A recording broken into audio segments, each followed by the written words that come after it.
Humigit kumulang 3 beses ako mismo ang nag-deliver ng basura sa bahay ni Congressman Saldico, sa Horizon Resident at sa mga bahay ni Speaker Romualdez sa 42 Mackenzie Street, Taguig. Mas maraming pagkakataon na nagde-deliver kami ng basura sa bahay ni Speaker Romualdez at sa bahay ni Congressman Saldico. Ito ang pahayag ni Orly Gutesa nang humarap siya sa Senate Blue Ribbon Committee hearing noong September 25, 2025. Ngunit wala pang isang taon mula nang isiniwalat niya ang umano'y pagdadala ng mali-maletang pera sa bahay ni dating House Speaker Martin Romualdez. Binawi nito ang kanyang salaysay. Sa video na nakuha ng UNTV mula sa abogadong nagnotaryo ng kanyang bagong affidavit, sinabi ni Gutesa na hinimok at nilinlang umano siya na magsalita sa naturang komite.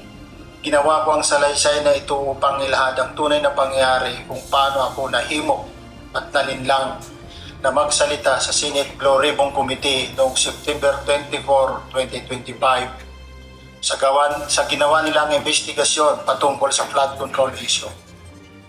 Hindi na ikinagulat pa ni Senator Panfilo Ping Lacson ang pagbawi ng naunang salaysay ni Gutesa.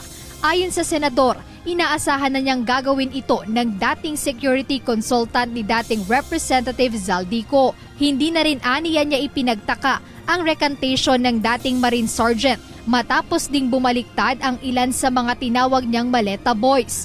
Dagdag ni Senator Lacson, ang kaso ni Gutesa at ng iba pang Maleta Boys ay tila nagpapakita ng pagtatangkang kumita ng personal mula sa kanilang hindi umano'y pagkakasangkot sa flood control scandal. Dahil dito, nanawagan ang mambabatas para sa mas mahigpit na pagpapatupad ng umiiral na anti-perjury law upang matigil na ang negosyo ng mga nagpapabago-bago ng testimonya, lalo na kung ang target nila ay mga personalidad sa politika.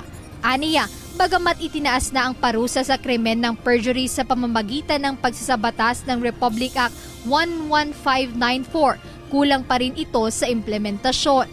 Bilang tugon dito, isusulong ni Senator Lacson ang isang panukalang naglalayong bigyan ng mas mabigat na parusa at multa ang mga magsisinungaling sa korte. Samantala, sinabi naman ng chairperson ng Senate Blue Ribbon Committee na si Senator Erwin Tulfo na bahala na ang ombudsman sa kaso ni Gutesa. Ipapasa na lang po namin yung sa ombudsman. Yan din po yung sinasabi ko noon na taken out of context ng ilan na ayaw ko na magpa-imbestiga. Hindi po. Gusto natin maimbestigahan pero gusto natin wag lang investigasyon, accountability. Yung pinaka-fast way to hold these officials accountable, ombudsman na.